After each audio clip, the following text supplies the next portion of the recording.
Before I begin the sermon, we are planning and if God willing, we are planning to visit India this 30th of October.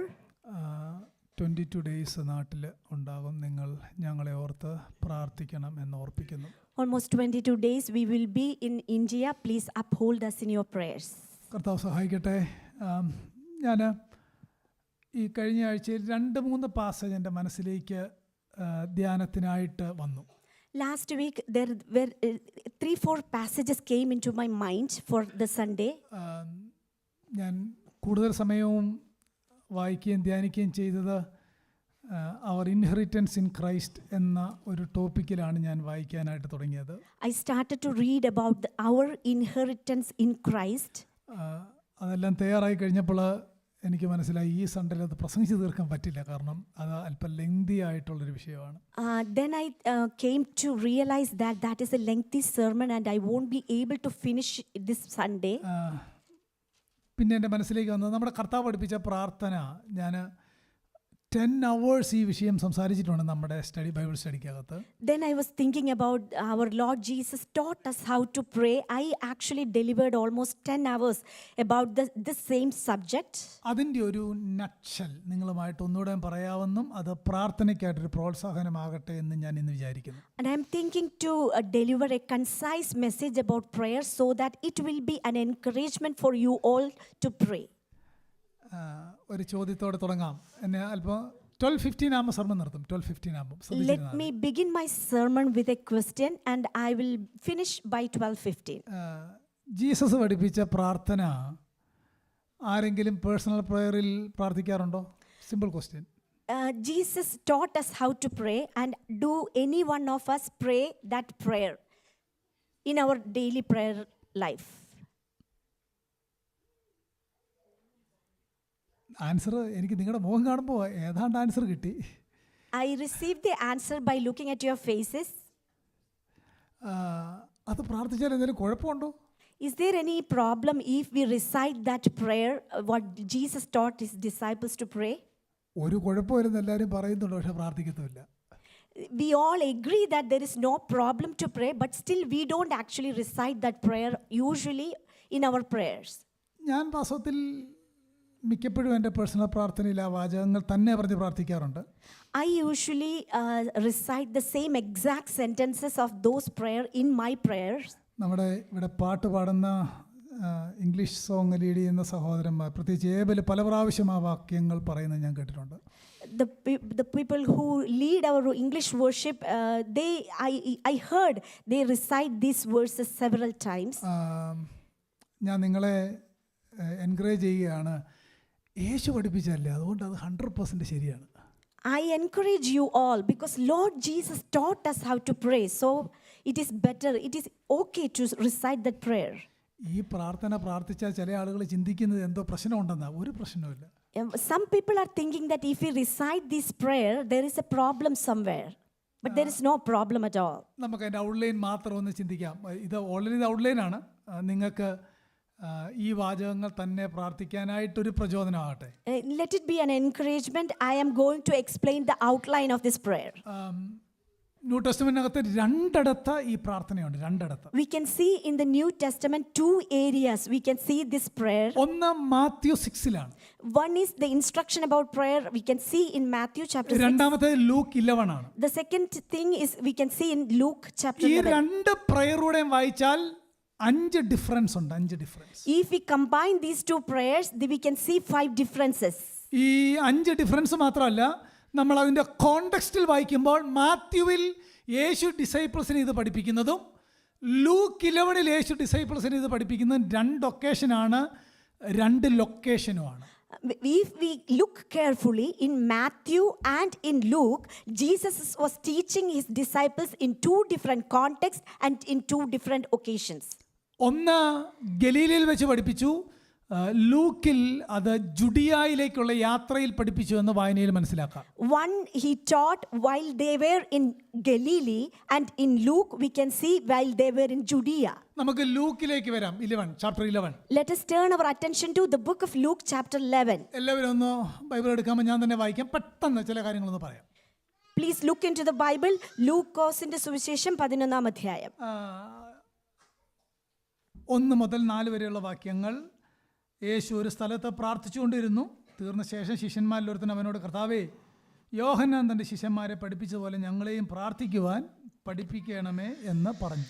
It happened that while Jesus was praying in a certain place, after he had finished, one of his disciples said to him, Lord, teach us to pray just as John also taught his disciples. ഒന്നാമത്തെ കാര്യം പ്രാർത്ഥിക്കാൻ പഠിക്കണമെന്നാണ് ഒന്നാമത്തെ വാക്യം പറയുന്നത്. പ്രാർത്ഥിക്കാൻ പഠിക്കണം. The first verse is teaching us that we need to learn how to pray. നമ്മൾ പ്രസംഗിക്കാൻ പഠിക്കണം, പാട്ട് പാടാൻ പഠിക്കണം, ഇതൊക്കെ ശരിയാണ്. പക്ഷേ ആരും നമ്മളോട് പറയാറില്ല പ്രാർത്ഥിക്കാൻ പഠിക്കണമെന്ന് പറയാറില്ല. We usually hear that if we want to sing, we need to learn it. If we want to preach, we want to learn it. But no one ever mentioned if we want to pray, it need to be learned. ഒരു ചോദ്യം, പ്രാർത്ഥിക്കാൻ പഠിക്കണോ? Do we want to learn how to pray? ചിലപ്പോഴൊക്കെ ചില പ്രാർത്ഥന കേൾക്കുമ്പോൾ എനിക്ക് നിർബന്ധമായിട്ട് തോന്നുന്നുണ്ട് ആ വ്യക്തിയെ ഒന്ന് പ്രാർത്ഥിക്കാൻ പഠിപ്പിക്കണമെന്ന്. Whenever I hear certain people when they pray, I was thinking I need to teach them how to pray. Okay, അത് ഒരു ദിവസം ഞാൻ ഇന്ത്യയിലായിരുന്നപ്പോൾ എൻ്റെ വീട്ടിലൊരു ഒരാൾ വന്നു. Once I was in India, a man came to our house. പോകാൻ നേരത്ത് പ്രാർത്ഥിക്കാനായിട്ട് എഴുന്നേറ്റ് വന്നു. That person, when he was leaving our house, he started to pray. Normally നമുക്കറിയാം ഒരാൾ പോകാൻ വേണ്ടി പ്രാർത്ഥിക്കാൻ എഴുന്നേറ്റ് നിന്ന് പ്രാർത്ഥിക്കുമ്പോൾ maximum 3 to 5 minutes, right? Normally, when about to leave, certain people will pray about 3 to 5 minutes only. ആ വ്യക്തി അന്ന് ഞങ്ങളെ നിർത്തി 25 മിനിറ്റ് പ്രാർത്ഥിച്ചു. That person made us to stand and almost he took 25 minutes to finish his prayer. അദ്ദേഹത്തിന് പ്രാർത്ഥനയ്ക്ക് കുഴപ്പമൊന്നും ആയിരുന്നില്ല. അതുകൊണ്ടാണ് ചില സന്ദർഭത്തിൽ പ്രാർത്ഥിക്കാൻ പഠിക്കണം. There was no problem with that prayer at all, but we need to understand how to pray in different contexts. ഇതുണ്ട്, പ്രാർത്ഥിക്കാൻ പഠിപ്പിക്കണം എന്ന് ശിഷ്യന്മാർ പറഞ്ഞു. His disciples were asking him, teach us to pray. എന്താ അങ്ങനെ പറയാൻ കാര്യം? Why? What is the reason they asked Lord to teach ഈ them? ഡിസൈപ്പിൾസ് എല്ലാം ജൂസ് ആണ്. All of these disciples are ഇവർക്ക് പ്രാർത്ഥനയെ പറ്റി നല്ല ബോധ്യമുണ്ട്. Jews, and they were very familiar about prayer. അത് മാത്രമല്ല, ജീസസിന്റെ ഡിസൈപ്പിൾസ് യോഹന്നാന്റെ ഡിസൈപ്പിൾസ് കൂടെ ആയിരുന്നു. And they are saying that this John's disciples are the same, almost same with the disciples of Jesus. ചില ആളുകൾ സെയിം ആയിരുന്നു. Certain people were same between John's and Lord's disciples. ഉറപ്പായിട്ടും അവർ പ്രാർത്ഥിക്കുന്നവരാണ്. Both of groups were definitely. പിന്നെ ജീസസിനോട് എന്തിനാ പറയുന്നത് teach us how to pray? Even then, why do they ask Jesus teach them to pray? ഒറ്റ ഉത്തരവേ ഉള്ളൂ, യോഹന്നാന്റെ പ്രാർത്ഥന അവർ കേട്ടിട്ടുണ്ട്, ജീസസിന്റെ പ്രയർ അവർ കേട്ടത് തമ്മിൽ ഭയങ്കര വ്യത്യാസമുണ്ട്. They heard John's prayer and they heard Jesus's prayer, and they observed quite a big differences between those prayers. ഒന്നാമത്തെ കാര്യം ഞാൻ വളരെ വളരെ ഫാസ്റ്റ് ആയിട്ട് ശ്രദ്ധിച്ചു പറഞ്ഞു. First thing, ജൂസിന്റെ പ്രാർത്ഥന, യഹൂദന്മാരുടെ പ്രാർത്ഥന ദൈവം ഭയങ്കര ട്രാൻസെൻഡന്റ് ആണ്. Jews' prayer, they always referring that God is a transient God, transcendent God. എന്ന് പറഞ്ഞാൽ far off, വളരെ ദൂരെയാണ് ദൈവം ഇരിക്കുന്നത്. God is seated very far from the place where we are praying. നമ്മൾ സാംസും ഓൾഡ് ടെസ്റ്റ്മെന്റും ഒക്കെ വായിക്കുമ്പം അവരുടെ പ്രയർ മൗണ്ടെയിൻ അങ്ങനെ ഒരു ഫോക്കസ് കണ്ടിട്ടുണ്ടോ? ഫാർ ഓഫിലിരിക്കുന്ന ട്രാൻസെൻഡന്റ് ആയ അപ്രോച്ച് ചെയ്യാൻ കഴിയാത്തൊരു ദൈവം. When we can see in Psalms also, whenever they mention about the temple or God's presence, they are talking about it is far in a mountain or it is a far place they usually mention. എന്നാൽ അങ്ങനെ മാത്രമല്ല, old ടെസ്റ്റ്മെന്റിനകത്ത് ഞാൻ നിങ്ങളോട് അടുത്തിരിക്കുന്നു, നിങ്ങൾ എന്നോട് അടുത്ത് വരണം, അങ്ങനെ വളരെ ഇന്റിമസി പറയുന്ന നിരവധി വാക്യങ്ങളുണ്ട്. Not only that, we can see in other places in the Old Testament, God is always near to the broken-hearted, and you need to come closer, then I'll come closer to you. വളരെ വളരെ വിശുദ്ധന്മാരുടെ പ്രാർത്ഥനകൾ old ടെസ്റ്റ്മെന്റിനകത്തുണ്ട്. And we can see several men of God, very true saints of God were praying, and we can see different prayers of those saints. ഏറ്റവും മനോഹരമായ എൻ്റെ ബോധ്യത്തിൽ ഏറ്റവും ഡീപ്പായിട്ടുള്ള പ്രാർത്ഥനയാണ് ദാനിയേലിന്റെ പ്രാർത്ഥന, chapter 9. One of the deepest or the most beautiful prayer I am seeing in the Old Testament is Daniel's prayer. ഒരു പ്രാർത്ഥനയ്ക്കകത്ത് എന്തെല്ലാം components ഉണ്ടായിരിക്കണമെന്ന് ദാനിയേൽ 9 വായിച്ചാൽ മതി, എല്ലാം ഇതിനകത്തുണ്ട്. In a prayer, what are the components to be included? We can see in Daniel chapter 9 or 7. 9 9, chapter 9. ഇനി ശ്രദ്ധിച്ചു കേട്ടെ, ഈ ജ്യൂസിന് പ്രാർത്ഥനയെ പറ്റി നല്ല അറിവുണ്ട്. Jews are very familiar about prayer. പക്ഷേ ജീസസ് പ്രാർത്ഥിക്കുമ്പം ഫാർ ഓഫ് ആയിട്ടുള്ളൊരു ദൈവത്തോടല്ല, സോ ക്ലോസ് ആയിട്ടുള്ളൊരു ദൈവത്തോടാണ് പ്രാർത്ഥിക്കുന്നത്. But Jesus, whenever he prayed, he was praying to a God very near to him, not a far off God. ഇനി നിങ്ങൾ രണ്ടാമത്തെ വാക്യം നോക്കിയേ. ഒന്നാമത്തെ വാക്യം കണ്ടോ? ഞങ്ങളെയും പ്രാർത്ഥിക്കാൻ പഠിപ്പിക്കണമേ, ടീച്ച് us to pray എന്നാണ് വായിക്കുന്നത്. First verse we can see disciples were asking God, Lord, teach us to pray. Teach us a prayer എന്നല്ല, ഇത് നമ്മൾ വ്യത്യാസം മനസ്സിലായോ? ടീച്ച് us a prayer, പ്രാർത്ഥിക്കാൻ ഞങ്ങളെ ഒരു പ്രാർത്ഥന പഠിപ്പിക്കണമെന്നല്ല, ഞങ്ങളെ പ്രാർത്ഥിക്കാൻ മീനിങ് ഒരു മോഡൽ, ഒരു സ്ട്രക്ചർ, ഒരു സ്കെൽറ്റൺ ഞങ്ങളെ പഠിപ്പിക്കണമെന്നാണ് പറഞ്ഞത്. Here the disciples were not asking, Lord, give us a prayer or teach us a prayer, but they were asking, teach us how to pray. നിങ്ങൾ ഈ പ്രാർത്ഥന വായിച്ചാൽ മിനിമം 6 കാര്യം അതിനകത്താണ്. മിനിമം 6 കാര്യം. When you go through, you can see at least 6 points in this prayer. അല്പം കൂടെയും divide ചെയ്താൽ 7 കാര്യം അതിനകത്തുണ്ട്. 7 കാര്യം. If you look carefully, we can see 7 things through this prayer. ഇനി നിങ്ങൾ എപ്പോഴെങ്കിലും സമയം കിട്ടുമ്പോൾ ഒന്ന് വായിച്ച് ധ്യാനിച്ചാൽ മതി. ഈ ലോകത്തിൽ ഒരു വിശ്വാസി പ്രാർത്ഥിക്കേണ്ട സകല കാര്യവും ഈ 7 പോയിന്റിനകത്തുണ്ട്. സകല കാര്യവും. Almost everything when we pray, these are all included for a believer when they pray. വാസ്തവത്തിൽ ഇത്രയും നമ്മൾ ഈ പ്രാർത്ഥന എങ്ങനെ പറയേണ്ടത്, ഇതുപോലെ അങ്ങ് ചൊല്ലിയാൽ പറ്റില്ല. ഇതൊരു ഔട്ട്ലൈൻ മാത്രമാണ്. മനസ്സിലാവുന്നു? Whenever we pray, this is just an outline of prayer, and if we recite this as is, that is not sufficient. അതിനകത്ത് ഏറ്റവും സിമ്പിൾ ആയിട്ടൊരു തെളിവ് പറയാം. 4-ാമത്തെ വാക്യം നോക്കിയേ. ഞങ്ങളുടെ പാവങ്ങളെ ഞങ്ങളോട് ക്ഷമിക്കണമേ. വൈകിട്ട് നമ്മൾ കിടക്കാൻ നേരത്ത് ഇത്രയും പറഞ്ഞാൽ മതിയോ? നിങ്ങൾ പറഞ്ഞു.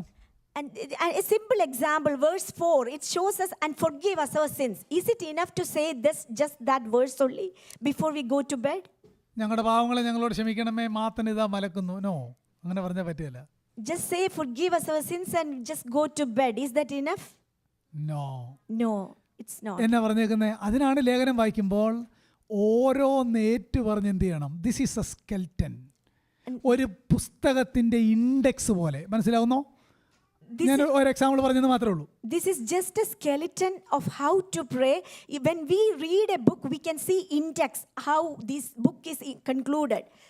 നിങ്ങൾ പ്രാർത്ഥിക്കുമ്പോൾ whenever you pray എന്ന് പറഞ്ഞാൽ അതിൻ്റെ അർത്ഥം നിങ്ങൾ പ്രാർത്ഥിക്കണം. പ്രാർത്ഥിക്കുകയാണെങ്കിൽ എന്നല്ല, പ്രാർത്ഥിക്കണം. whenever you pray like this. Amen. He is saying that whenever you pray, that means it is a mandatory commandment. You have to pray, and when you pray, you have to follow this. ഒരു ഉപദേശം എന്ന നിലയിൽ എന്നോട് ചിലപ്പോഴൊക്കെ ആൾക്കാർ ചോദിക്കാറുണ്ട്, ദൈവഹിതപ്രകാരം എങ്ങനെയാണ് പ്രാർത്ഥിക്കുന്നത്? Many people asked me as a man of God, how can I know the will of God and how can I pray based on the will of God? ഈ പ്രാർത്ഥനയാണ് ദൈവഹിതപ്രകാരമുള്ള പ്രാർത്ഥന. This prayer is a model based off of God's will. അതുകൊണ്ട് എല്ലാവരും ഇതിൻ്റെ outline പ്രത്യേകം ഒന്ന് മനസ്സിൽ വേണം. ഞാൻ വിശദമായിട്ടോ പറയത്തില്ല, ഒരു 6-7 കാര്യം വേഗത്തിൽ പറഞ്ഞു വിടാം. So please bear this outline very carefully in your mind so that you can make it as a model when you pray. അവനവരോട് പറഞ്ഞത്, നിങ്ങൾ പ്രാർത്ഥിക്കുമ്പോൾ ചൊല്ലേണ്ടത്, പറയേണ്ടത്, സ്വർഗസ്ഥനായ ഞങ്ങളുടെ പിതാവേ. He is saying to them, when you pray, say, our Father in heaven.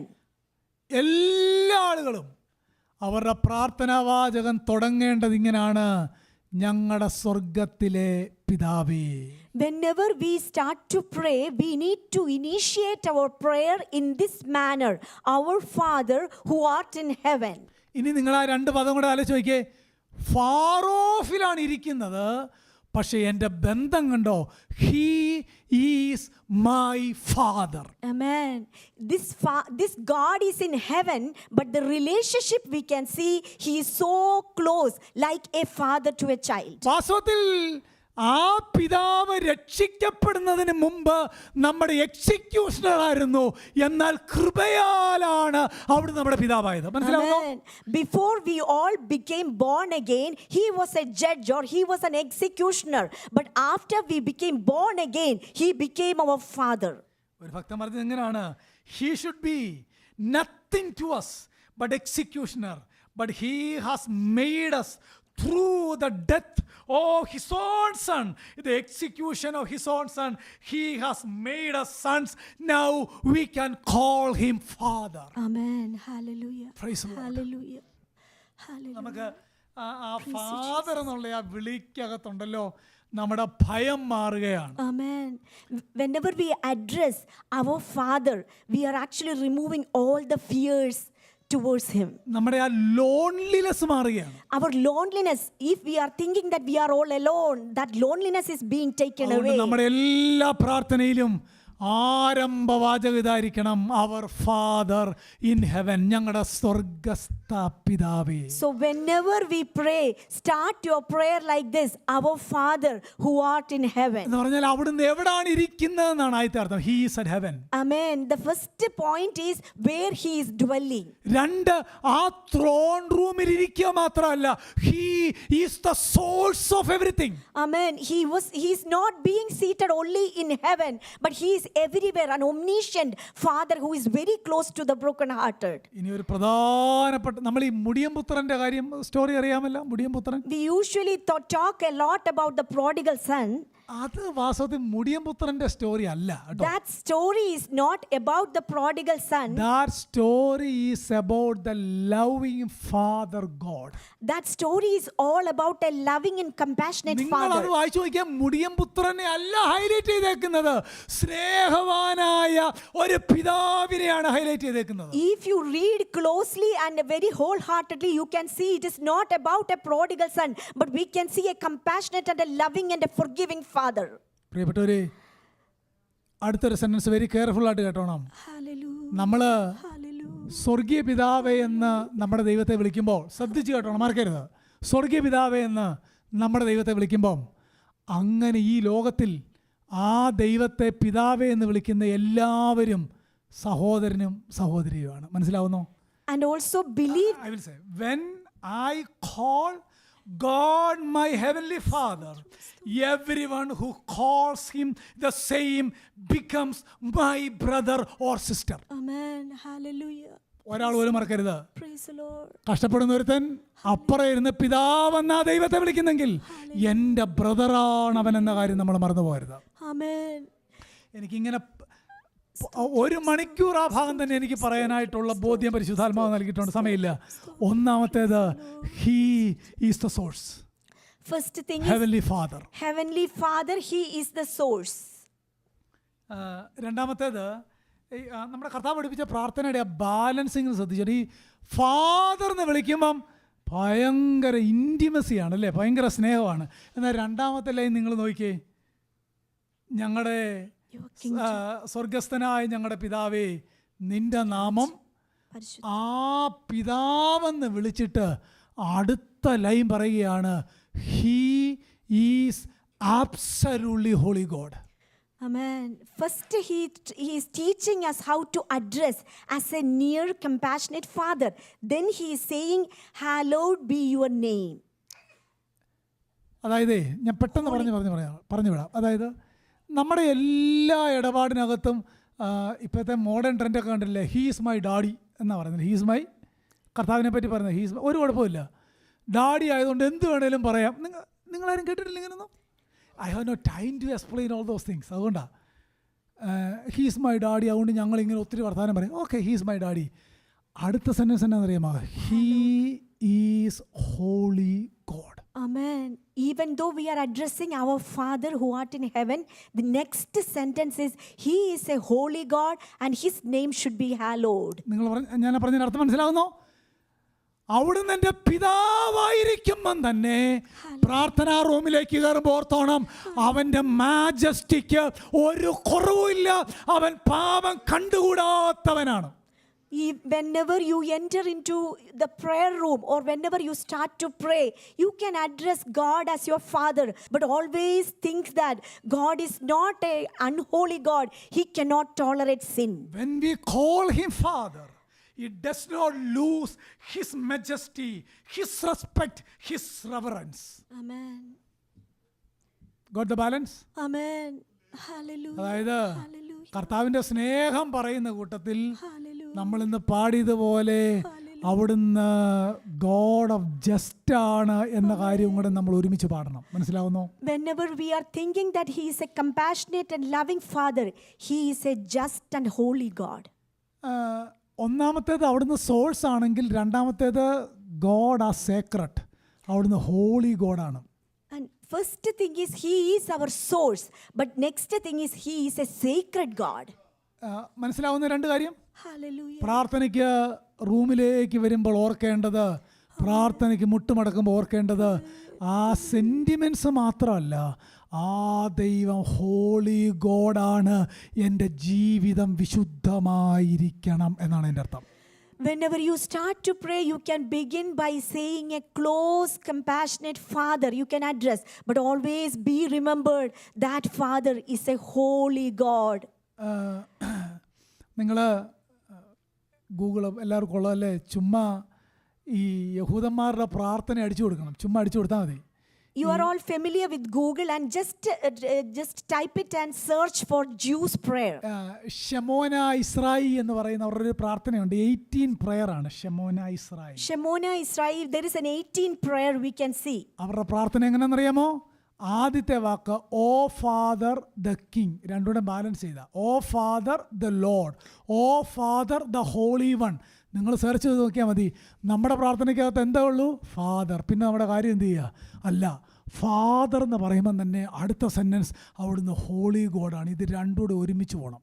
Amen. Whenever we start to pray, we always need to think that our Father, though He is a compassionate Father, He is a holy God. He cannot tolerate sin. നിങ്ങൾ ആ വാക്ക് കണ്ടോ? നിന്റെ നാമം വിശുദ്ധി. എന്താ ഈ നാമം എന്ന് പറഞ്ഞാൽ? Hallowed be your name. What is ആ His name? നാമം എന്ന വാക്കിൻ്റെ അർത്ഥം അത് ടൈറ്റിൽ അല്ല, ഇത് total of God. His name, it's not a title, it is the totality of the person. നമ്മുടെ കർത്താവ് പ്രാർത്ഥിക്കാൻ നേരത്ത് ജോൺ 17 പറഞ്ഞില്ലേ, നിന്റെ നാമത്തെ ഞാൻ ഇവർക്ക് വെളിപ്പെടുത്തി എന്ന് വായിക്കുന്നുണ്ട്. നിന്റെ നാമത്തെ. And John 17, we can see Lord's prayer. When He was praying, He's saying that I displayed the name of you to the disciples. I revealed the name of you to my disciples. എന്താ നിന്റെ നാമത്തെ വെളിപ്പെടുത്തി എന്ന് പറഞ്ഞാൽ അർത്ഥം? What is the meaning of revealing Lord's name? ദൈവത്തിൻ്റെ character എന്താണെന്നും അവൻ്റെ സ്വഭാവം എന്താണെന്നും അവൻ്റെ ആട്രിബ്യൂട്ട്സ് എന്താണെന്നും ദൈവം ആരാണെന്ന് ഞാനിവർക്ക് വെളിപ്പെടുത്തിയെന്ന നിന്റെ നാമം വിശുദ്ധീകരിക്കപ്പെടണമെന്ന് പറഞ്ഞാൽ അവൻ്റെ നാമം ആരാന്നോർത്ത് വിശുദ്ധീകരിക്കപ്പെടണമേ, സെറ്റ് അപ്പാർട്ട് ചെയ്യണമേ എന്ന് പ്രാർത്ഥിക്കുക എന്നാണ് അതിൻ്റെ അർത്ഥം. The meaning is hallowed be your name means we need to ask God to make us set apart from all the unholiness. വിശുദ്ധീകരിക്കപ്പെടണമേ എന്ന് പറഞ്ഞാൽ ഹോളി ബി യുവർ നെയിം, നിന്റെ നാമം എപ്പോഴും പരിശുദ്ധമായിരിക്കട്ടെ. Amen. Holy be your name always. മറ്റൊന്നിലെ പറഞ്ഞാൽ ശ്രദ്ധിക്കട്ടെ, ആ പദങ്ങളൊക്കെ നമ്മൾ ഉപയോഗിക്കുമ്പോൾ അർത്ഥം മനസ്സിലാക്കാതെയാണ് നല്ലൊരു ഗ്രൂപ്പ് ഉപയോഗിക്കുന്നത്. നിന്റെ നാമം വിശുദ്ധീകരിക്കപ്പെടണമേ എന്ന് പറഞ്ഞാൽ അതിൻ്റെ പ്രധാനപ്പെട്ട അർത്ഥം നമ്മുടെ കർത്താവ് സകലരിൽ നിന്നും സെപ്പറേറ്റ് ആണ്, ഡിഫറെൻറ്റ് കൈൻഡ് ആണ് എന്നാണ് അതിൻ്റെ അർത്ഥം. മനസ്സിലാവുന്നോ? Hallowed be your name means holy be your name, because our God is very different from all other things and He is a holy God. Praise the Lord. Hallelujah. നമ്മൾ നിന്റെ നാമം വിശുദ്ധീകരിക്കപ്പെടണമേ എന്ന് പ്രാർത്ഥിച്ചിട്ട് അടുത്ത ഒരാഴ്ച മുഴുവൻ അങ്ങനെ വേണം ജീവിക്കാൻ. മനസ്സിലാവുന്നു? Once we started to pray, hallowed be your name, then we need to live a holy life throughout the rest of the week. ഒരു ഭക്തൻ പറഞ്ഞത് എങ്ങനെയാണ്? Don't say hallowed thy name and then go out and dishonor God. Amen. Hallelujah. Hallelujah. കേൾക്കുന്നോ? Hallelujah. Hallelujah. hallowed thy name നമ്മളിവിടെ പറയും, യോഗം കഴിയുമ്പം dishonour ആകരുത്. മറ്റൊരു നിലയിൽ പറഞ്ഞാൽ എൻ്റെ ജീവിതം കൊണ്ട് എൻ്റെ കർത്താവിൻ്റെ നാമത്തിന് അശുദ്ധി വരുത്തരുത്. ഇസ്രായേലിനെ പറ്റി പലയിടത്ത് വായിക്കുന്നുണ്ട്, അവൻ എൻ്റെ നാമത്തെ ജാതികളുടെ ഇടയിൽ ദുഷിച്ചു. വായിക്കുന്നില്ലേ? We need to take care of our life so that we need to live a holy life so that His name will be always hallowed. Martin Luther പറഞ്ഞൊരു കാര്യം നിങ്ങൾക്ക് കേൾക്കണം. ആ വാക്യത്തിന് അദ്ദേഹം കൊടുത്ത അർത്ഥം Hallelujah. ലൂതർ പറഞ്ഞൊരർത്ഥം. Luther actually gave a meaning to that sentence. എപ്പോഴാണ് ദൈവനാമ ഹാലോഡ് ആകുന്നത്? When will be the Lord's name be hallowed? അദ്ദേഹം പറഞ്ഞത് ഇങ്ങനെയാണ്, വെൻ, ശ്രദ്ധിച്ച് കേൾക്കണം, when both our doctrine and our life are truly Christian. നമ്മുടെ ജീവിതവും ഉപദേശവും യഥാർത്ഥ ക്രൈസ്തവീകമാകുമ്പോഴാണ് അവൻ്റെ നാമം വിശുദ്ധീകരിക്കപ്പെടുന്നത്. The name of our Lord be hallowed whenever our both the doctrine and our life be holy. നമ്മുടെ ഡോക്ടറിൻ്റെ കാര്യത്തിൽ നമ്മൾ ഒന്നാമതാണ്, അല്ലേ? വിട്ടുവീഴ്ചയ്ക്ക് തയ്യാറല്ല. Based on doctrines we are very strict. അത് മാത്രം പോരാ. Amen. It is not enough. Both our doctrine and life are truly Christian. Amen. Both our life and the doctrine should be truly Christian. രണ്ട് കാര്യം കിട്ടിയോ? ഒന്ന്, അവിടുന്ന് ഫാദറാണ്. ആ ഫാദർ സേക്രഡ് ഗോഡാണ്. First thing is he is our father, but he is a sacred God. മൂന്നാമത്തെ വാക്ക് നോക്കിയേ, മൂന്നാമത്തെ വാക്ക് ഫാസ്റ്റ് ആയിട്ട്. Third sentence. നിന്റെ നാമം വിശുദ്ധീകരിക്കും. അതൊക്കെ വളരെ വളരെ വിശാലമായിട്ട് പറയേണ്ടതാണ്. നിന്റെ രാജ്യം വരണമേ, നിന്റെ ഇഷ്ടം സ്വർഗത്തിലെ പോലെ ഭൂമിയിലും ആകണമേ. എന്താ ഈ നിന്റെ രാജ്യം വരണമേ എന്ന് പറഞ്ഞാൽ എൻ്റെ അർത്ഥം? What is the meaning of your kingdom come? ഒന്നാമത്തെ പദം he's my father, he's the source എന്നാണ് എൻ്റെ അർത്ഥം. First thing is he is my father and that means he is the source. രണ്ട്, hallowed thy name, he are sacred എന്നാണ് എൻ്റെ അർത്ഥം. The second thing is hallowed be your name, that means he is a sacred God. മൂന്നാമത്തെ നിന്റെ രാജ്യം വരണമെന്ന് പറഞ്ഞാൽ നീയാണ് അബ്സല്യൂട്ട് സോവറിൻ എന്നാണ് എൻ്റെ അർത്ഥം. Your kingdom come, that means he is an absolute sovereign God. പ്രിയപ്പെട്ടവരെ, ഈ ജൂസിൻ്റെ തൽമൂദിനകത്തൊരു വാചകമുണ്ട്. ആ വാചകം ഇങ്ങനെയാണ്, the Talmud says the prayer in which there is no mention of the kingdom of God, that is not even a prayer. പ്രാർത്ഥനയ്ക്കകത്തെ ദൈവരാജ്യം വരണമേ എന്നൊരു പ്രാർത്ഥനയില്ലെങ്കിൽ അത് പ്രാർത്ഥനയല്ലെന്ന് അവർ പഠിപ്പിക്കുന്നത്. In Jewish prayer, they said that whenever we pray, if there is not a mention of his kingdom, then that is not a complete or true prayer. ഇരുട്ടിൻ്റെ അധികാരത്തിൽ നമ്മളെ സ്നേഹപുത്രനായ ദൈവത്തിൻ്റെ രാജ്യത്തിൽ ആക്കി kingdom of God. Amen. When we were in the darkness of the kingdom of Satan, he brought us into the light of his kingdom. എല്ലാം cut ചെയ്ത് പെട്ടെന്ന് പറയാം. നോക്കി എന്നെ നോക്കി, നിന്റെ രാജ്യം വരണമേ എന്നുള്ളതിൻ്റെ ഇപ്പോഴത്തെ ഉത്തരം എന്നാണെന്നറിയാമോ? Present answer. The present answer of his kingdom come. True church is the answer of that prayer. Amen. True church is the answer of that prayer. രക്ഷിക്കപ്പെട്ട ദൈവമക്കളാണ് ആ പ്രാർത്ഥനയുടെ ഉത്തരം. മനസ്സിലാവുന്നോ? Those who are truly born again, they are the result of that prayer. രണ്ട് ദൈവത്തിന്റെ sovereign rule രണ്ടിടത്ത്. We can see his sovereign rules in two places. ഒന്ന് universal കിങ്ഡത്തിനകത്തുണ്ട്. There is his sovereignty in the universal places. രണ്ട് redemptive കിങ്ഡത്തിനകത്തുണ്ട്. And also in the redemptive kingdom. അത് നമ്മളാണ്, ദൈവസഭയാണ്, നമ്മുടെ ഹൃദയമാണ്. Church is the answer of that prayer. Amen. Redemptive kingdom, that is the church. There is also his sovereignty we can see. Praise the Lord. Amen. ഈ ആ വാക്യത്തെ മൂന്ന് കാര്യത്തിൽ പ്രാർത്ഥനയ്ക്കായിട്ട് നമുക്ക് ഉപയോഗിക്കാം. നിന്റെ രാജ്യം വരണമേ എന്നതിനകത്ത് മൂന്നർത്ഥമുണ്ട്. There are three meanings in when we say thy kingdom come. ഇതെന്തിനാ പറയുന്നത് അറിയാമോ? ശാന്തമായിട്ട് എല്ലാവരും ഇന്ന് ഐപിക്കോസിലെ എല്ലാ ദൈവമക്കളുടെയും പ്രാർത്ഥന ഇങ്ങനെ ആയിരിക്കണം. Father, you are absolutely holy God. നീ അവിടുന്ന് സോവറിനൂടെയാണ്. നിന്റെ രാജ്യം വരണമേ. ഒന്നാമത്തെ അർത്ഥം നിന്റെ രാജ്യം വരണമേ എന്ന് പറയുമ്പോൾ ഗോസ്പലൈസേഷന് വേണ്ടി പ്രാർത്ഥിക്കണമെന്നാണ് അതിൻ്റെ അർത്ഥം. Your kingdom come, that means we need to pray for gospelization. രണ്ട്, നിന്റെ രാജ്യം ഞങ്ങളിൽ വളരണമേ എന്ന് പ്രാർത്ഥിക്കുന്നത് സാങ്ക്ടിഫിക്കേഷന് വേണ്ടിയുള്ള പ്രാർത്ഥനയാണ്. Second thing is, in order to have a sanctification in each one of us, we need to pray thy kingdom come. അതായത് നമ്മുടെ എല്ലാം അകത്ത് ഒരു ഡെവലപ്പിംഗ് കിങ്ഡം ഉണ്ടാകണം, ഒരു ഗ്രോയിങ് കിങ്ഡം ഉണ്ടാകണം. ഒന്ന് ഗോസ്പലൈസേഷന് വേണ്ടിയാണെങ്കിൽ, രണ്ട് സാങ്ക്ടിഫിക്കേഷന് വേണ്ടിയാണ് പ്രാർത്ഥന. Thy kingdom come, whenever we pray, first objective is to have the gospelization, and the second objective in a born again Christian is the sanctification of that person's life. നിങ്ങൾക്ക് കിട്ടിയോ പ്രാർത്ഥന? നിന്റെ രാജ്യം വരണമേനകത്ത് ഒന്നാമത്തേത് It is really praying for evangelism. Amen. It also a prayer for our own sanctification. Finally, ഇത് മറന്നു പോകരുത്. The ultimate sense of this prayer is for the return of our Lord. Amen. Hallelujah. Hallelujah. നിന്റെ രാജ്യം Hallelujah. ഇവിടെ ഇരുന്നോണ്ടേ നമ്മുടെ കർത്താവ് പഠിപ്പിച്ചല്ലേ, Hallelujah. Hallelujah. ഇത്രയും മനോഹരമായിട്ട് ലോകത്തിലാരും പഠിപ്പിക്കില്ല. Amen.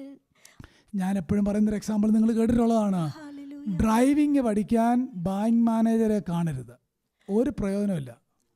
I usually പ്രാർത്ഥന പഠിക്കാൻ ലോകത്തിൽ ആരുടെ അടുക്ക പോരുത്, കർത്താവ് പഠിപ്പിച്ചതേ പഠിക്കാവുള്ളൂ. Amen. Stotram. I usually say that if you want to learn driving, you should not go to a choir leader or a choir master or anybody. But if you want to learn how to pray, you need to go to the source of prayer. That means to our Father in heaven. കർത്താവിൻ്റെ അടുക്ക വേദോസം തുറന്നാൽ മതി. The model is here. Whenever you open the book of Bible, there is the model of prayer we can see. ഇവിടെ ഇരിക്കുന്ന സകല ദൈവമക്കളും നിന്റെ രാജ്യം വരണമേ എന്ന് പറയുമ്പോൾ മൂന്ന് കാര്യം മനസ്സിൽ വരണം. കർത്താവേ, ഗോസ്പൽ സ്പ്രെഡ് ആകണേ. കർത്താവേ, നിന്റെ രാജ്യം ഞങ്ങളിൽ വളർന്നു വരണമേ. കർത്താവേ, നീ തന്നെ വേഗം വരണമേ. Amen. Whenever we pray, hallowed be your name and your kingdom come, you need to bear these 3 points in your mind. First is the world should be evangelized as fast as possible. And the next thing is I need to be sanctified daily. And the third thing is your second coming should be fast. അടുത്ത വാചകം കണ്ട, അത് മാത്യുവിനകത്ത് നിന്ന് എടുത്തെഴുതിയേക്കുന്നതാണ്. നിന്റെ രാജ്യം വരണമേ, നിന്റെ ഇഷ്ടം സ്വർഗത്തിലെ പോലെ. ഇനി നിങ്ങൾ സിമ്പിളായിട്ട് ചിന്തിച്ച് നോക്കിയേ, സ്വർഗത്തിൽ ഇപ്പോൾ എന്നാ നടക്കുന്നത്? എല്ലാവരും ഒന്ന് ആലോചിച്ച്, പുസ്തകത്തിലുള്ളത് മാത്രം ആലോചിച്ചാൽ മതി. നാട്ടുകാർ എഴുതിയ സ്വർഗത്തെ പറ്റിയുള്ള പുസ്തകം ആബ്സല്യൂട്ട്ലി റോങ് ആണ്, അത് മുഴുവൻ തെറ്റാണ്. പുസ്തകം മാത്രമേ സത്യമുള്ളൂ. അതുകൊണ്ട് പുസ്തകത്തിൽ എന്താണ് ഇപ്പോൾ സ്വർഗത്തിൽ നടക്കുന്നത് എഴുതിയേക്കുന്നത്? ഇന്ന് രാവിലെ പാടാൻ നേരത്ത് നമ്മൾ ആ വാചകങ്ങൾ കൊയർ ലീഡ് ചെയ്തവർ പറഞ്ഞായിരുന്നു. എന്താ സ്വർഗത്തിൽ നടക്കുന്നത്? ഒന്ന്, exaltation of Christ. Amen. What is happening currently in heaven? In heaven, exaltation of Christ is happening. അല്ലെങ്കിൽ exaltation of God. Exaltation of God we can see in heaven. Worship of triune God. Amen. We can see worship of the triune God. The dominance of His holiness. Amen. The dominance of holiness we can see. നിന്റെ ആ വസ്ത്രം ആലയത്തെ മുഴുവൻ നിറച്ചെന്നൊക്കെ വായിക്കുന്നതിൻ്റെ അർത്ഥമല്ല, അവൻ്റെ ഡോമിനൻസിനെ കാണിക്കുകയാണ്. സ്വർഗത്തിൽ ഇപ്പോൾ എന്താണോ നടക്കുന്നത് അത് ഞങ്ങളുടെ ഇടയിൽ നടക്കണമേ എന്നാണ് ആ പ്രാർത്ഥന. The prayer is teaching us, thy kingdom come, and whatever is happening in heaven, let it happen in our midst. ഞാൻ ആരംഭത്തിൽ പറഞ്ഞ സെൻറ്റൻസ് മറക്കരുത്. നിന്റെ രാജ്യം വരണമേ എന്ന് പറയുമ്പോൾ അതിൻ്റെ ആൻസർ ട്രൂ ചർച്ചാണ്. ആ ട്രൂ ചർച്ചിൽ നടക്കേണ്ടത് ഇപ്പോൾ സ്വർഗത്തിൽ എന്ത് നടക്കുന്നോ അത് നമ്മുടെ ഇടയിൽ എന്ത് ചെയ്യണം? 3 കാര്യം കിട്ടിയോ? Amen. He is my father. Amen. ആ ഫാദർ ഹോളി ഗോഡാണ്, അവിടുന്ന് സോവറിൻ ഗോഡാണ്. Amen. Hallelujah. ഫോളോ ചെയ്യുന്നെങ്കിൽ മാത്രം ഒരു പ്രൈസിലോട് പറയാമോ? Hallelujah. Hallelujah. ഇത് കേട്ട് കഴിഞ്ഞാൽ, വിശദമായി കേട്ടില്ലെങ്കിൽ ഔട്ട്ലൈൻ കിട്ടിയല്ലോ. ഇന്ന് മുതൽ നിങ്ങളിങ്ങനെ പ്രാർത്ഥിച്ചില്ലെങ്കിൽ കർത്താവ് ചോദിക്കും, നിങ്ങളുടെ ഉപദേശം ഇവിടെ നിന്ന് ഇതെല്ലാം പറഞ്ഞതാണ്, അനുസരിച്ച് അവൻ ചോദിക്കും. Since today onwards, if you didn't pray, then we need to answer God. Because already Pastor taught us how to pray. We need to model this prayer. നിന്റെ ഇഷ്ടം ഞങ്ങളുടെ ഇടയിൽ നടക്കണമേ. Thy will be done in our midst. The church is not to be the place where the world comes in. It is to be the place where the heaven comes down. Amen. Hallelujah. Hallelujah. ലോകം അകത്ത് കയറേണ്ട ഇടമല്ല സഭ. Amen. Amen. Amen. Amen. സ്വർഗത്തിൽ നിന്ന് നടക്കുന്നോ അത് ഞങ്ങളുടെ ഇടയിൽ നടക്കണമേ. അത് നടക്കുന്നതാണ് the real answer of that prayer. Church is not a place where the will of the world is happening, but church should be a place where the will of our Father in heaven should be propagated or displayed. ഗോസ്പലൈസേഷൻ നടക്കാനായിട്ട് പ്രാർത്ഥിക്കണം. First, we need to pray for gospelization. നമ്മുടെ അകത്ത് രാജ്യം വളരാനായിട്ട് പ്രാർത്ഥിക്കണം. We need to have a sanctification. കർത്താവേ, വീണ്ടും വരണമേ എന്ന് പ്രാർത്ഥിക്കണം. We need to pray, Father God, come fast. ആദ്യത്തെ 3 കാര്യം കിട്ടിയോ? First 3 points, I believe you all got it. 4 ആഴ്ചത്തേക്ക് ഞാൻ ഇല്ലല്ലോ, ഹല്ലേലൂയ എന്ന് പറഞ്ഞേ. Hallelujah. Praise the Lord. Praise the Lord. Hallelujah. Amen. Stotram. തോട്ടയ്ക്ക് ഞാൻ 4 യോഗത്തിന് ഇന്ത്യ പ്രസംഗിക്കാൻ പോകുന്നുണ്ട്. 4 ഒരു കൺസെഷനും ഉണ്ടായിരിക്കില്ല, ഇതിനേക്കാൾ കട്ടിയായിരിക്കും. Praise the Lord. Hallelujah. Stotram. 5 minute കൊണ്ട് അവസാനത്തെ 4 കാര്യം പറയാൻ പറ്റില്ലെങ്കിൽ നമുക്കൊന്ന് വായിച്ചു നോക്കാം. Hallelujah. സ്തോത്രം, സ്തോത്രം, സ്തോത്രം. ഞങ്ങൾക്ക് ആവശ്യമുള്ള ആഹാരം തരണം. തരണം. അടുത്തത് പാവങ്ങളെ ഞങ്ങളോട് ക്ഷമിക്കണം. അവിടെ വളരെ ഇച്ചിരി കട്ടിയാണ്. ഞങ്ങൾ ഞങ്ങളുടെ കടങ്ങളും പാവങ്ങളും മറ്റുള്ളവരോട് ക്ഷമിക്കുന്ന പോലെ ഞങ്ങളുടെ പാവങ്ങളെ ഞങ്ങളോടും ക്ഷമിക്കണം. അത് നമ്മുടെ ഒരു ഒരു ഒരു ഒരു ഇടിയം എടുത്ത് പറഞ്ഞു കഴിഞ്ഞാൽ എന്നെ തല്ലാനുള്ള വടി ഞാൻ തന്നെ തരാമെന്ന് പറയത്തില്ല എന്ന് പറഞ്ഞാൽ വാക്യം ശ്രദ്ധിച്ചിട്ടുണ്ടോ? Did you ever notice that verse? That verse is saying, in whichever way I forgive to another people, similar way only forgive to me. And the meaning, that is not talking about judicial punishment, that is talking about parental punishment, okay? It is not about God the Father എന്ന് വിളിച്ച് ഇത് ദൈവമക്കളുടെ ശിക്ഷയുടെ കാര്യമാണ് പറഞ്ഞേക്കുന്നത്, okay? It is not about a judicial punishment, but it is a family, a parental punishment. 3 കാര്യം അവിടെ ഉണ്ട്, ശ്രദ്ധിച്ച്. ബൈബിള് ഞാൻ സാധാരണ ബൈബിള് തുറക്കാനാണ് പറയുന്നത്, നിങ്ങളങ്ങ് അടച്ചു നിർത്തുക. 3 കാര്യം. ആഹാരം തരണം, പ്രസന്റ് ടെൻസ് അല്ലേ? ആഹാരം തരണം എന്നുള്ളത് പ്രസന്റ് ടെൻസ് ആണ്. We can see, give us each day our daily bread, that is represented in the present tense. Forgive us our sin, that is past tense. And forgive us our sins as we have forgiven. അത് past tense-ലെ That is a past tense. മനസ്സിലാവുന്ന ഞങ്ങൾ ആഹാരം തരണം എന്നുള്ളത് ഇപ്പോഴത്തെ കാര്യം. ആഹാരം തരണേ present tense. Give us our daily bread, it's a present tense, and forgive us our sins which we committed അത് ഈ before. പോയിന്റ് വരെ ചെയ്താണ്, പാസ്റ്റ് ടെൻസ് ആണ്. That is showing the past tense. ഞങ്ങളെ ദുഷ്ടങ്കിൽ നിന്ന് നാളെ സൂക്ഷിക്കണേ. And cover us and protect us from evil force. That is a future tense. 3 കാര്യം കണ്ടോ?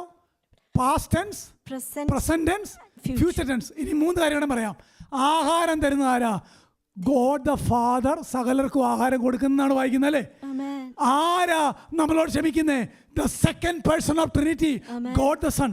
ആരാ നാളെ നമ്മളെ സൂക്ഷിക്കുന്നത്? ആത്മാവിനാൽ നമ്മളെ മുദ്രയിട്ടേക്കുക. ഇനി ഇതെല്ലാം കൂടെ ചേർത്ത് നോക്കിയേ. ത്രികാലം, ത്രിയേക ദൈവം 3 കാര്യങ്ങളിൽ നമ്മളെ നടത്തുന്നു. ഇതിനേക്കാൾ വലിയ പ്രാർത്ഥന എന്നാ ഉള്ളത്? Hallelujah, hallelujah. We can see the triune God here. Present tense, give us our daily bread. That is God the Father provides us our food. And next thing is forgive us our sins. And Christ the Son, who is intercessing, giving the intercession and standing as a mediator for us in heaven.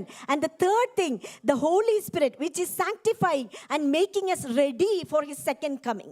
ആ 3 സെന്റൻസിനകത്ത് ത്രിയേക ദൈവത്തെ കൊണ്ടുവന്നേക്കാണ്. We can see in that 3 sentences the triune God is appearing. 3 കാലങ്ങളെ കൊണ്ടുവന്നേക്കാണ്. 3 tenses we can see here. ഒന്നാമത്തേത് provision ആണ്, രണ്ടാമത്തേത് pardon ആണ്, മൂന്നാമത്തേത് protection ആണ്. Provision, pardon and protection we can see in these 3 verses.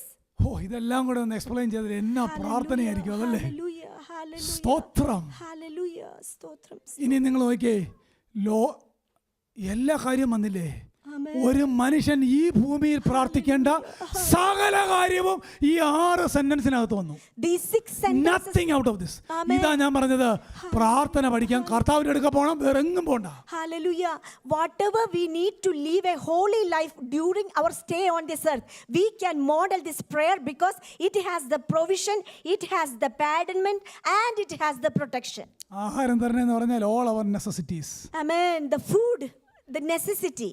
ഞങ്ങളോട് ക്ഷമിക്കണമേ എന്ന് പറഞ്ഞു കഴിഞ്ഞാൽ, കർത്താവേ ജീവിതത്തിൽ വന്നുപോയതെല്ലാം ഒരിക്കൽ പോലും ആവർത്തിക്കാതെ വണ്ണം കൃപ നൽകുകയും ഞങ്ങളോട് ക്ഷമിക്കുകയും ഞങ്ങൾക്കും ക്ഷമിക്കാൻ കൃപ നൽകുകയും ചെയ്യണമേ. Forgive us our sins means we need his grace to forgive others, and also we need to implore God to forgive us our sins too. കർത്താവേ, ഈ ദുഷ്ടലോകത്തിലാണ് ഞങ്ങൾ ജീവിക്കുന്നത്. Since we are എങ്ങോട്ടും വഴുതി വീഴാനായിട്ട് ലോകം ഞങ്ങളെ ചുറ്റും നടക്കുകയാണ്. അലറുന്ന സിംഹം എന്ന പോലെ അവൻ ആരെ വിഴുങ്ങേണ്ടു എന്ന് കാത്തു നടക്കുകയാണ്. ഞങ്ങളെ സൂക്ഷിച്ച് അക്കര കരയിൽ സേഫായിട്ട് എത്തിക്കണമേ. Since we are living in such a dangerous world, we need to have a strong protection wherever we go. That's why we actually requesting God to have a solid protection always. യൂദായുടെ ലേഖനം അവസാന വാക്യം, വീഴാതെ വണ്ണം നമ്മളെ സൂക്ഷിച്ച് തന്റെ മഹിമാസനത്തിൽ നിർത്താൻ കഴിയുന്നവന് സകല മഹത്വവും. Now to him who is able to keep us from stumbling and to make us stand in the presence of his glory blameless with a great joy, to him be the glory forever and ever. മാത്യുവിനകത്ത് ഒരു കാര്യം കൂടെ ഉണ്ട് ഈ പ്രാർത്ഥനയ്ക്കകത്ത്, രാജ്യവും ശക്തിയും മഹത്വവും എന്നേക്കും അയ്യോ ഒന്ന് പറഞ്ഞേ, രാജ്യവും ശക്തിയും മഹത്വം എന്നേക്കും. അതിന്റെ അർത്ഥം എന്നാണെന്നറിയാമോ? Amen. അന്ന് ലോകം ഭരിച്ച റോമിന്റെ രാജ്യവും ശക്തി എന്നേക്കും ഇല്ലായിരുന്നു. ലോസ്റ്റ്.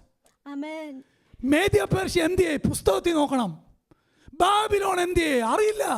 പക്ഷെ നമ്മുടെ കർത്താവിന്റെ ഡൊമീനിയൻ ഇന്നലെയും ഇന്നും എന്നേക്കും ഉള്ളത്. എത്ര അനുഗ്രഹിക്കപ്പെട്ട പ്രാർത്ഥന. And the last verse is, your kingdom and power and the glory should be forever and ever, because many kingdoms came and went away. It all disappeared. We cannot see where are the Medians, where are the Persians.